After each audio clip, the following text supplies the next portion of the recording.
نماز حاجت اور نماز توبہ پڑھنے کا طریقہ۔ مسز عظیم سعودی عرب سے صلاۃ الحاجت اور صلاۃ التوبہ پڑھنے کا طریقہ بتا دیں۔ یاد رکھیں صلاۃ الحاجہ یا صلاۃ التوبہ کے نام سے الگ سے کوئی شریعت میں نماز نہیں ہے، کوئی کہ بھئی نبی نے فرمایا ہو کہ یہ صلاۃ الحاجت ہے، وہی صلاۃ ہے، وہ آپ اس میں یہ نیت کر لیتے ہیں میں دعا مانگوں گا تاکہ میری حاجت پوری ہو، تو اس سے پہلے میں نماز پڑھ رہا ہوں، تو وہ صلاۃ الحاجت، لوگ اس کو صلاۃ الحاجت کہہ دیتے ہیں۔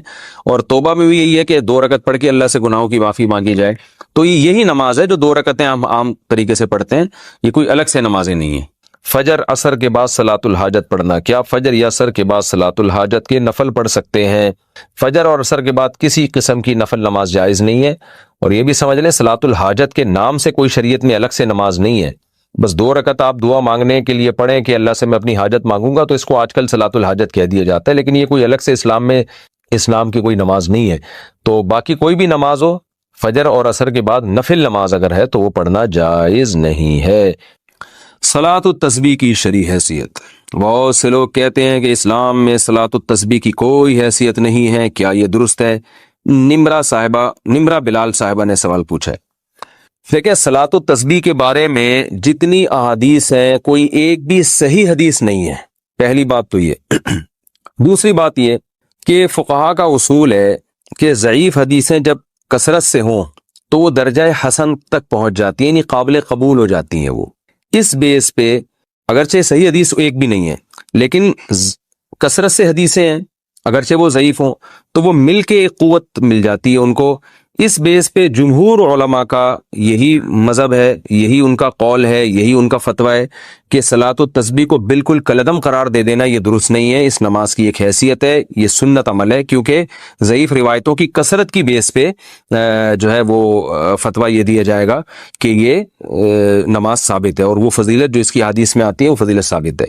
لیکن بعض علماء کا موقف یہ ہے کہ، اور میرا بھی رجحان انہی بعض علماء ہی کی طرف ہے، میں کوئی بہت بڑا عالم مفتی نہیں ہوں، لیکن ایک ٹوٹا پھوٹا سا رجحان اس طرف ہے میرا۔ وہ ابن تیمیہ رحمہ اللہ تعالیٰ نے جو بات کی ہے بڑی زبردست کی ہے، اور یہی بات ہمارے شیخ حضرت مفتی رشید احمد صاحب رحمہ اللہ بھی فرمایا کرتے تھے۔ حضرت نے تو ابن تیمیہ کی بات نقل نہیں کی، حضرت کی اپنی ذاتی رائے تھی مفتی رشید احمد صاحب کی جو مفتی اعظم تھے، اور حضرت مفتی تقی عثمانی صاحب، حضرت مفتی رفیع عثمانی صاحب دامت برکاتہم العالیہ کے استاذ رہے 8 سال، بڑے علم میں مشہور تھے۔ ان کا بھی رجحان اس طرف تھا کہ وہ بھی صلاۃ التسبیح کو نہیں مانتے تھے۔ اس کی وجہ یہ تھی کہ وہ یہ کہتے تھے کہ ٹھیک ہے درجہ حسن تک روایتیں پہنچ رہی ہیں، مگر ان روایتوں سے جو نماز ثابت ہو رہی ہے نا وہ ان مشہور متواتر روایتوں کے بالکل اپوزٹ ہے، یعنی ان کے خلاف ہے۔ امام ابو حنیفہ رحمہ اللہ تعالیٰ کا اور فقہ حنفی کا جو اصول ہے خاص طور پر مسائل کے استنباط کا، وہ یہ ہے کہ جو اگر کوئی متواتر یا قطعی چیز ہمارے سامنے آ جائے احادیث سے، اس کے مقابلے میں اگر صحیح حدیث بھی اس کے خلاف ہوگی تو اس قوی کو ترجیح دی جائے گی۔ جیسے قرآن ایک متواتر ہے، اب قرآن سے اگر کوئی حکم ثابت ہو رہا ہے تو اگر حدیث صحیح حدیث سے بھی یعنی حدیث اگر صحیح بھی ہو اور اس کے خلاف چلی جائے گی تو احناف پھر قرآن کو لیتے ہیں، حدیث کو اس میں تعویل کر لیتے ہیں، کیونکہ وہ قرآن قطعی ہے۔ تو اسی طرح بعض روایتیں کثرت سے ہوتی ہیں جن سے ایک حکم ثابت ہو رہا ہوتا ہے، ان کے اپوزٹ اگر ایک کوئی صحیح روایت بھی ہوتی ہے تو اس کو احناف اکثر رد کر دیتے ہیں یا اس میں تعویل کر لیتے ہیں کہ بھئی جو متواتر روایتوں سے جو چیز ثابت ہو رہی ہے وہ اس کے بالکل اگینسٹ ہے۔ تو صلاۃ التسبیح میں بڑا اشکال یہ ہوتا ہے کہ اس نماز کی جو کیفیت ہے اس میں بعض دفعہ ایسا عمل ہوتا ہے جس سے سجدہ سہو لازم آ رہا ہوتا ہے، یعنی عام نمازوں، مثال کے طور پر آپ جب یعنی سورہ فاتحہ کے بعد جب سورت شروع کرتے ہیں اور سورت ختم کرتے ہیں تو رکوع میں تاخیر سے جو صحیح حدیث سے ہمیں پتہ چلتا ہے، جو نبی کا معمول رہا ہے، وہ یہ کہ سورت ختم کرتے ہی آپ نے رکوع کیا ہے۔ تو اسی وجہ سے فقہا نے کہا ہے کہ اگر سورت ختم کرنے کے بعد آپ رکوع میں تاخیر کریں گے تو سجدہ سہو لازم ہو جائے گا۔ یہ کثیر صحیح حدیث سے یہ اصول نکالا ہے فقہا نے، جبکہ صلاۃ التسبیح اس کے اپوزٹ ہے۔ اس میں کیا ہوتا ہے کہ آپ تلاوت ختم کرنے کے بعد تسبیحات پڑھنا شروع کر دیتے ہیں اور رکوع میں تاخیر لازم آ رہی ہوتی ہے۔ تو صحیح احادیث سے جو بات بے غبار روایات اور کثرت روایات سے جو بات ثابت ہو رہی ہے وہ یہ ہوتی ہے کہ سورت ختم کرتے ہی رکوع کرنا واجب ہے، تو اس میں کیا ہو رہا ہے کہ رکوع کرنا واجب نہیں ہے، تو یہ اگینسٹ ہو رہی ہے نا ان صحیح حدیث کے۔ اس لیے بعض علماء کا موقف یہ ہے کہ اگرچہ ضعیف روایتیں ہیں، کثرت سے ہیں، درجہ حسن تک پہنچی ہوئی ہیں، مگر اس سے جو نماز کی کیفیت ثابت ہوتی ہے وہ متواتر جو روایتیں ہیں ان سے ثابت ہونے والی کیفیت کے خلاف ہے۔ تو جو قوی ترین چیز ہے اس کو لیا جائے اور اس کے جو اپوزٹ اس کے جا رہی ہے اس کو ترک کر دیا جائے. اس بیس پر مفتی رشید احمد صاحب رحمہ اللہ تعالیٰ کی رائے تھی. حالانکہ انہوں نے کئی سال صلاۃ التسبیح پابندی سے پڑھی ہے، مگر جب ان کا رجحان اس طرف ہوا، یہ تحقیق کی طرف ان کا دماغ گیا، تو انہوں نے صلاۃ التسبیح چھوڑ دی. مگر منع نہیں کرتے تھے دوسروں کو، اس لیے کہ جمہور بہرحال اس کے قائل ہیں. تو میں بھی کسی کو منع نہیں کرتا، جو ہے وہ جمہور اس کے قائل ہیں، اور فقہ حنفی میں بھی فتویٰ اسی پر ہے کہ صلاۃ التسبیح پڑھنی چاہیے. تو لیکن بعض علماء بہرحال اس طرف گئے. اور پھر میں نے بعد میں علامہ ابن تیمیہ رحمہ اللہ تعالیٰ کی تحقیق پڑھی، انہوں نے بھی یہ بات لکھی ہے کہ لم یثبت مثلہ بمثلہ، کہ جس قسم کی نماز ان روایتوں سے ثابت ہو رہی ہے صلاۃ التسبیح والی، تو اس جیسی نماز جو صحیح روایتوں کے بالکل اگینسٹ جا رہی ہے، اس کے لیے بہت مضبوط دلیل ہونی چاہیے. تو یعنی اتنی کمزور دلیل سے وہ ثابت اس کو نہیں کیا جا سکتا، کیونکہ یہ صحیح روایتوں کے اگینسٹ جا رہی ہے. یعنی جو مفتی رشید احمد صاحب کہا کرتے تھے، تو ابن تیمیہ رحمہ اللہ کی رائے بھی میں نے دیکھی کہ وہ بھی بالکل اس کے مطابق ہے. لیکن بہرحال جمہور اس کے قائل ہیں. علامہ ناصر الدین البانی رحمہ اللہ تعالی وہ صلاۃ التسبیح کے قائل ہیں، اور انہوں نے اس مسئلے میں عبداللہ ابن مبارک رحمہ اللہ کی تقلید کی ہے، اور بالکل واضح لفظوں میں تقلید کی ہے. ان کی تحقیق جو میں نے پڑھی تو انہوں نے بتایا کہ اگرچہ ضعیف روایتیں، لیکن عبداللہ ابن مبارک رحمہ اللہ تعالی جیسا محدث، وہ کہتے ہیں جب وہ پڑھا کرتے تھے تو پھر ہم اس کو سنتی سمجھتے ہیں. تو یعنی کیونکہ عبداللہ ابن مبارک بہت بڑے محدث تھے، فقیہ بھی تھے، تو انہوں نے کہا کہ عبداللہ ابن مبارک نے چونکہ اس نماز کو افضل سنت قرار دیا، ثابت قرار دیا ہے، تو اتنے بڑے محدث کی رائے کو میں فالو کر رہا ہوں. تو انہوں نے اس تقلید کا لفظ تو ذکر نہیں کیا، لیکن انہی کی تقلید میں، تقلید اسی کو کہتے ہیں کہ آپ کسی پر اعتماد کر کے کہ بھئی جب اتنا بڑا آدمی ایک چیز پہ فتویٰ دے رہا ہے تو میں بھی اس پر اعتماد کرتا ہوں. تو اگر کوئی تقلید کے طریقے پر اگر کوئی عبداللہ بن مبارک کو فالو کرے یا کسی دوسرے مجتہد کو، پھر تو ٹھیک ہے. لیکن اگر تحقیق کی دنیا میں جاتے ہیں تو پھر میرا رجحان اسی طرف ہے، کیونکہ امام حنیفہ سے صراحتاً اس بارے میں کچھ منقول نہیں ہے، امام مالک سے بھی صراحتاً اس بارے میں کچھ منقول نہیں ہے، یہ حضرات اس بارے میں خاموش ہیں. تو اگر ان سے منقول ہوتا تو بھی ہم کہتے کہ یہ اتنے بڑے لوگ ہیں، یقیناً ان کے سامنے کوئی مضبوط دلیل ہوگی، یا یہ اس حدیث کو یقیناً صحیح سمجھتے ہوں گے. کیونکہ مجتہد کا کسی حدیث پہ فتویٰ دے دینا یہ اس کی علامت ہے کہ اس کی نظر میں یہ حدیث بالکل صحیح ہے. تو وہ اگر یہ فیصلہ کر دیتے یہ حدیث صحیح ہے، تو پھر کیونکہ حدیث کا صحیح اور ضعیف کہنا بھی تو محققین کا کام ہے نا، یہ فیصلہ عام آدمی کے لیے آسان نہیں ہے. تو اس بیس پر میرا اپنا جو ذاتی رجحان ہے وہ یہی ہے کہ صلاۃ التسبیح کوئی پڑھ رہا ہے تو ٹھیک ہے، جمہور کے قول پر عمل کرے، دونوں طرف دلائل ہیں. لیکن میرا جو رجحان ہے کہ جب صحیح احادیث سے جو نمازیں ثابت ہیں وہ اتنی کثرت سے ہیں، جو بالکل بے غبار روایات ہیں، اور ان میں اتنا ثواب ہے، تو بھائی جو کمزور چیز ہے اگر بہت وقت بچ جائے تو اس کی طرف آئیں اور صحیح حدیث کو فالو کریں، تو میرا خیال ہے زیادہ اچھا ہے. لیکن بہرحال کوئی صلاۃ التسبیح پڑھتا ہے تو بدعت نہیں کہہ سکتے، کیونکہ بڑے بڑے علماء کا اس میں اختلاف ہے، اور جب اتنے بڑے فقہاء اور علماء کا اختلاف ہوتا ہے تو اس کی بیس پر کسی عمل کو بدعت بہرحال ہم نہیں کہہ سکتے، جبکہ روایتیں اس طرف موجود بھی ہیں. تو اس لیے آپ جس کی بات کو فالو کرنا چاہیں، جس عالم کے قول پر عمل کرنا چاہیں، آپ کو اختیار ہے. اس میں دونوں رائے ہیں. باقی صلاۃ التسبیح میں ایک اور میں بات آپ سے عرض کروں کہ دیکھیں، نماز تو جمہور کا مذہب تو یہی ہے، فقہ حنفی میں بھی فتویٰ اسی پر ہے کہ صلاۃ التسبیح پڑھنا سنت ہے، اور بڑے بڑے علماء اس کے قائل رہے ہیں، جس کی ڈیٹیل میں نے آپ کو بتائی. باقی بعض لوگوں کا ایک مزاج بھی ہوتا ہے، میرا ایک اپنا ایک جو مزاج ہے، میں کہتا ہوں یار ایسی چیز کو لو جو بالکل بے غبار ہو. کیونکہ رسول اللہ صلی اللہ علیہ وسلم جو تھے تہجد کی نماز روزانہ پابندی سے پڑھا کرتے تھے، جن کیفیات کے ساتھ، 2 رکعتیں کر کے بھی، کبھی 4 رکعتیں کر کے بھی، اس میں آپ سورہ فاتحہ پڑھتے، پھر سورت ملاتے، پھر رکوع کرتے.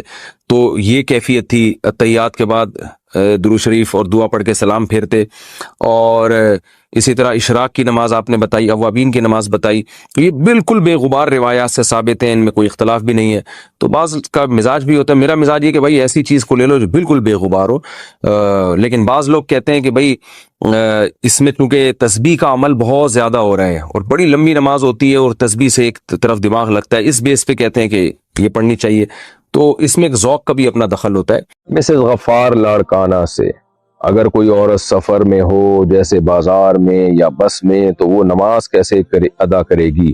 جب وہ بس میں ہے تو جتنا اس کے بس میں ہو اسی طرح سے نماز پڑھ سکتی ہے. وہ بازار میں ہو تو وہاں تو بہرحال کھڑے ہو کے نماز پڑھنی پڑے گی. بازاروں میں پانی ہوتا ہے، واش روم نہیں ہوتے بازاروں میں، تو پانی کا انتظام ہوتا ہے. تو عورت کو چاہیے شرم و حیا نہ کرے، اس میں سستی نہ کرے، بازار میں جائے نماز پڑھے. اللہ تعالیٰ نے بازار میں نماز کا الگ سے حکم دیا ہے.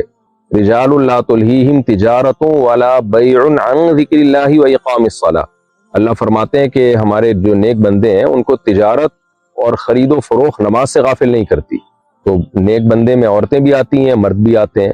تو اللہ تعالیٰ نے اسپیشلی جو ہے تجارت کا تذکرہ کیا ہے، کیونکہ سب سے زیادہ انسان کو خرید و فروخت نماز سے غافل کرتی ہے. تو پوری دنیا میں جعلت لی الارض کلھا مسجدا، نبی صلی اللہ علیہ وسلم نے فرمایا اللہ نے پوری زمین میرے لیے مسجد بنا دی ہے، یعنی سجدہ گاہ بنا دی ہے، جہاں چاہیں ہم نماز پڑھ سکتے ہیں. مارکیٹ میں ہو، کہیں بھی ہو، آپ نماز پڑھیں چہرہ چھپا کے. جوان عورت پہ چہرے کا پردہ بھی لازم ہے.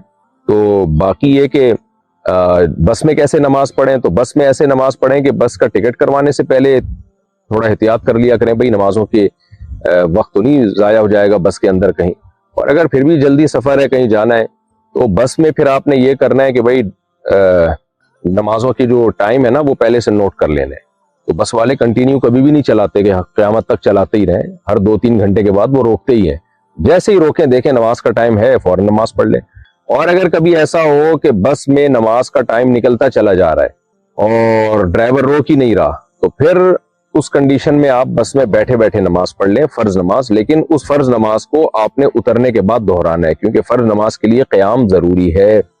اور یہ کوئی ایسی مجبوری نہیں ہے جس کی وجہ سے قیام ساقط ہو جائے، کیونکہ یہ مجبوری کوئی جنگ کی مجبوری نہیں ہے، ڈرائیور کی اپنی کاہلی اور سستی ہے، کم بخت روک نہیں رہا. اس لیے پھر ایسی صورت میں آپ اتر کے فرض نماز دوبارہ لوٹا لیں. اور سفر میں جو ہے 2 نمازیں اکٹھی بھی پڑھی جا سکتی ہیں، جیسے نبی صلی اللہ علیہ وسلم نے پڑھی ہیں، صحیح بخاری مسلم کی حدیث ہیں.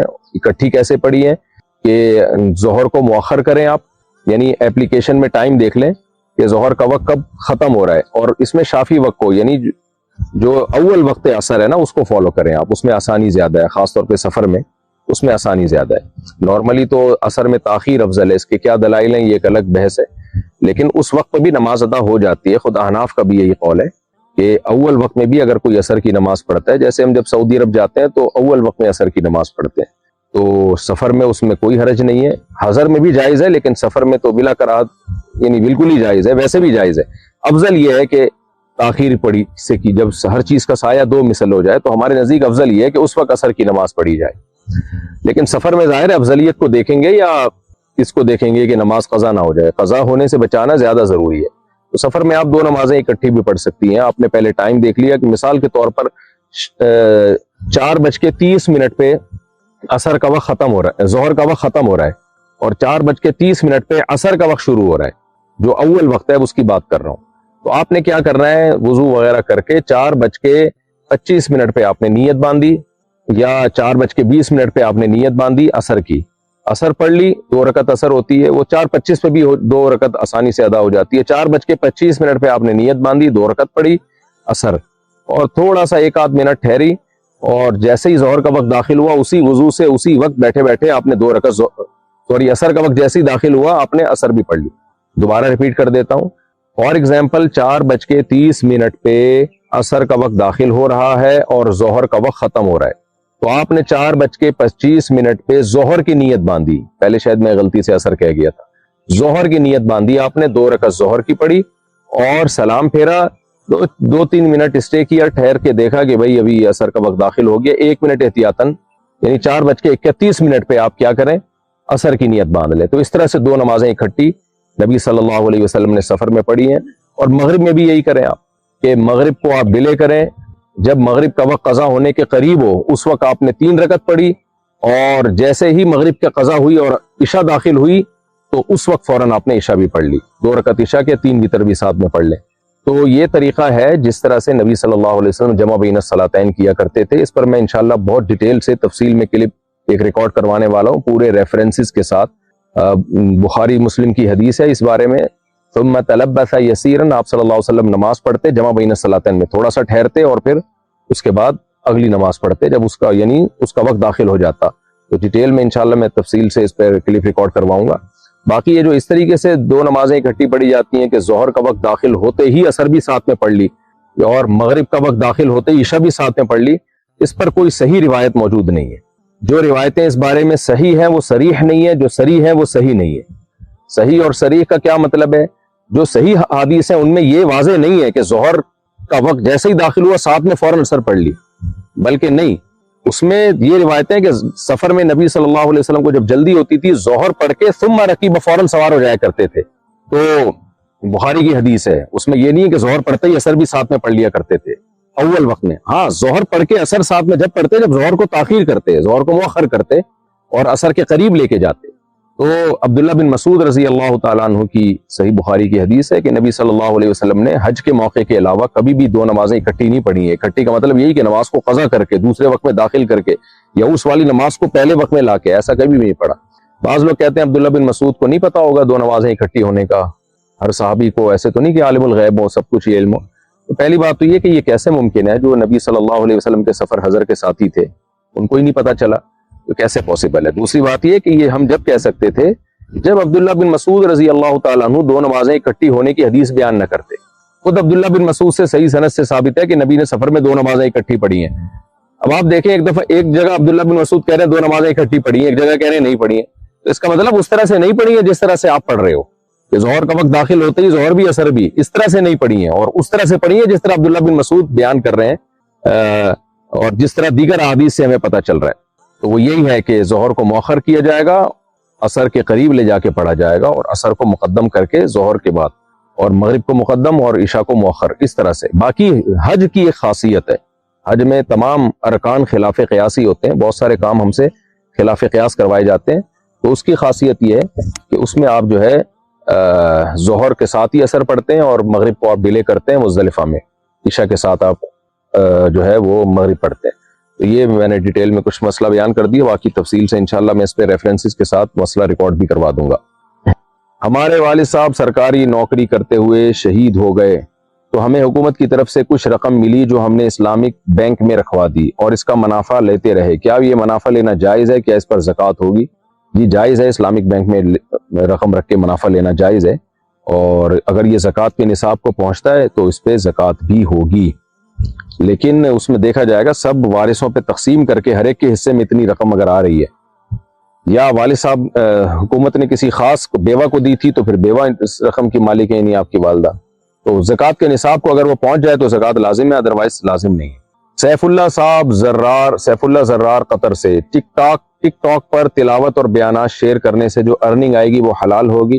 ارننگ کا تعلق اس سے ہے, آپ کے ایڈ سے ہے. تو ایڈ میں اگر جائز چیز کو پروموٹ کیا جا رہا ہے ایڈورٹائزمنٹ میں, شراب کا ایڈ نہیں ہے, سودی بینک کا ایڈ نہیں ہے, تو جائز چیز کو پروموٹ کیا جا رہا ہے تو اس کی ارننگ حلال ہے. اور اگر شراب کا ایڈ چل رہا ہے, خنزیر کے گوشت کا ایڈ چل رہا ہے تو وہ ناجائز ہے. تو اب ٹک ٹاک میں مکس ایڈ آ رہے ہوتے ہیں, تو اس لیے آپ اس کی ارننگ لے کے چند فیصد, 2.5% یا 5% تک صدقہ کر دیں, تاکہ جو اس میں حرام شامل ہوا ہے آپ کا مال اس سے بچ جائے, تو پھر یہ جائز ہے. کھڑے ہو کر وضو کرنا جائز ہے یا نہیں؟ جائز ہے بھائی.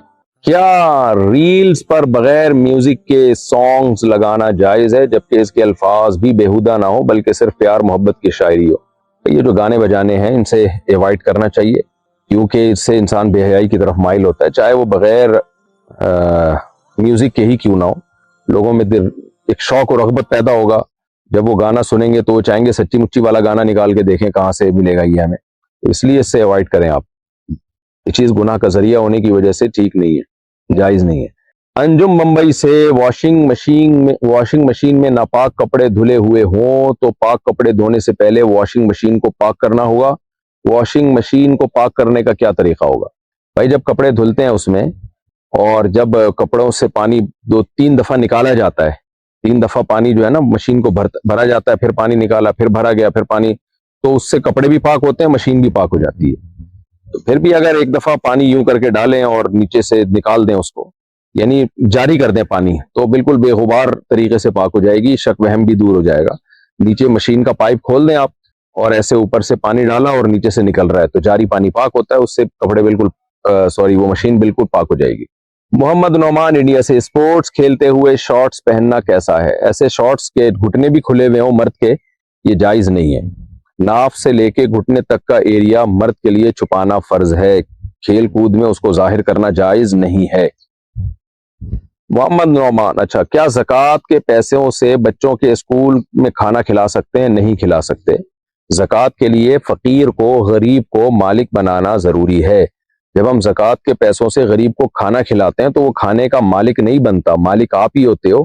آپ کا کھانا وہ کھا رہا ہوتا ہے، تو اس سے زکوٰۃ ادا نہیں ہوتی. تو اس کے لیے مالک بنانا ضروری ہے. اب مالک بنانے کا طریقہ یہ ہے کہ یا تو ان کو پکڑا دیے جائے پیسے، یا کھانا پکڑا دیا جائے کہ آپ اس کے مالک ہو، ڈبے میں نا پیک کر کے کہ بھئی یہ آپ کا ہے، اب آپ کھاؤ اس کو. اب اس کی مرضی وہ کھائے یا اس کو بیچے، اب آپ اس سے پوچھ نہیں سکتے. مالک کا مطلب یہ ہوتا ہے.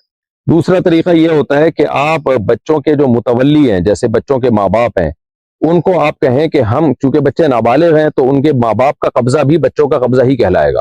تو آپ ان کے ماں باپ سے، متولی سے یہ کہہ دیں کہ بھئی ہم آپ کو کھانا ملکیت میں دینا چاہتے ہیں، آپ کے بچوں کو ملکیت میں دینا چاہتے ہیں، تو آپ ہمیں اجازت دے دیں کہ آپ کی طرف سے آپ کسی کو وکیل بنا دیں، یا ہم کچھ پیسے آپ کے بچوں کو زکوٰۃ میں دینا چاہتے ہیں، تو آپ مدرسے کی مینجمنٹ کو وکیل بنا دیں، اپنی طرف سے نمائندہ بنا دیں کہ ہم یہ پیسے ان کو دیں گے، تو وہ مالک بن جائیں گے ان پیسوں کا. یعنی بچوں کی طرف سے مالک بنیں گے، اصل مالک بچے ہوں گے، وہ نہیں ہوں گے. یعنی بچوں کے نمائندہ ہو کے وہ اس پیسے پہ قبضہ کر لیں گے، تو پھر وہ انہی بچوں پہ وہ پیسہ خرچ کریں گے کھانے کی شکل میں.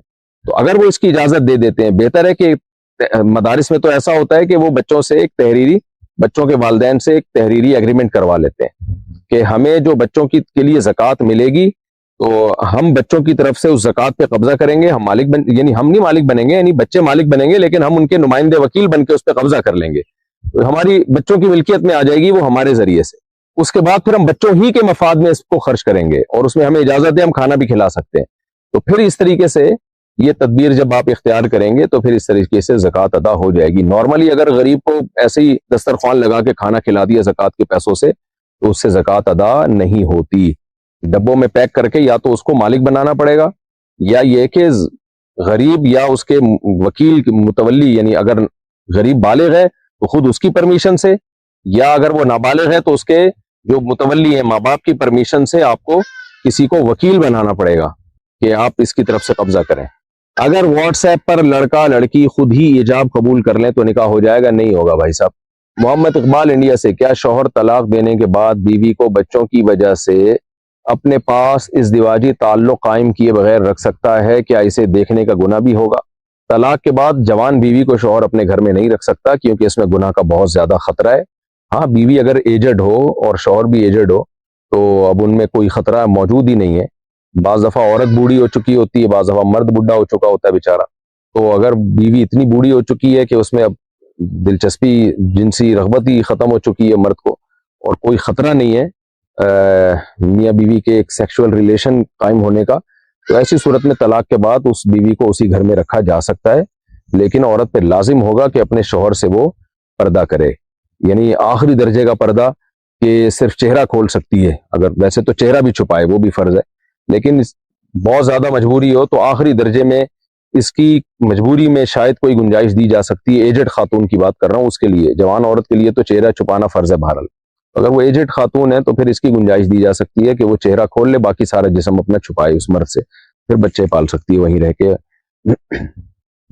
سنسار پور انڈیا سے، مسلمان اپنے گھروں کے آس پاس کے علاقوں کو اور گلی محلوں کو بہت گندا رکھتے ہیں، صفائی کے بارے میں کچھ رہنمائی فرمائیں. بھائی آپ نے سنسار پور انڈیا خاص علاقے کے مسلمانوں کا کہا ہوگا، ساری دنیا کے مسلمان ایسے نہیں ہیں. سعودی عرب ہم گئے ہیں، عرب بہت صاف ستھرا رکھتے ہیں اپنے گھروں کو. مسقط میں گیا ہوں، مسقط میں خاندانی قسم کی صفائی ہے، خود بھی صاف رہتے ہیں، گھروں کو بھی ایسے، گھروں میں جا کے ایسا لگتا ہے جیسے شہزادے گھوم رہے ہیں، ایسے صاف ستھرے، اور نظام بھی ایسا. پاکستان میں آپ آئیں، بہت سارے علاقے آپ کو گندے بھی ملیں گے، لیکن بہت سارے علاقے آپ کو ایسے خاندانی صاف ملیں گے، آپ بولو گے بھائی کیا یہ کوئی صفائی پہ روز بیان سنتے ہیں کیا یہ لوگ. اور ہر طرح ہی ہے، آپ جامع رشید کبھی آئیں خوشبو لگا کے، دارالعلوم کرنگی کبھی جائیں خوشبو لگا کے، آپ ایسی خاندانی صفائی ملے گی. آپ نے تو مسلمانوں کا امیج ہی خراب کر دیا کہ مسلمان گندے ہوتے ہیں. اور بہت سے غیر مسلم ایسے ہیں، جب آپ ان کے علاقوں میں جاؤ آپ گندگی، آپ بھول جائیں گے گندگی کہتے کس کو ہیں. تو اتنی گندگی ہوتی ہے، اتنی گندگی ہوتی ہے کہ آپ کہیں گے گندگی تو آج ہم نے دیکھی ہے. تو ہر قوم میں اچھے بھی ہیں برے بھی ہیں، مسلمانوں میں بھی صاف ستھرے ہوتے ہیں اور گندے میلے بھی ہوتے ہیں، اور غیر مسلموں میں بھی صاف ستھرے بھی ہوتے ہیں اور گندے میلے بھی ہوتے ہیں. تو اس لیے آپ صفائی کے بارے میں کچھ رہنمائی کیا فرمائیں ان لوگوں کو، نالائقوں کو جو گندے رہتے ہیں. تو صفائی تو نصف ایمان ہے، نبی صلی اللہ علیہ وسلم نے فرمایا اسلامی احکام کی ابتدا ہی صفائی سے شروع ہوتی ہے. یعنی جب کوئی غیر مسلم مسلمان ہوتا ہے نا، تو کلمہ پڑھا کے اس کو جب مسلمان کیا جاتا ہے، سب سے پہلا حکم ہی اس کو غسل کا دیا جاتا ہے، غسل کرو. تو اور پھر نماز کا حکم دیا جاتا ہے، جس میں 15 دفعہ ناک میں پانی ڈالنا ہے، 15 دفعہ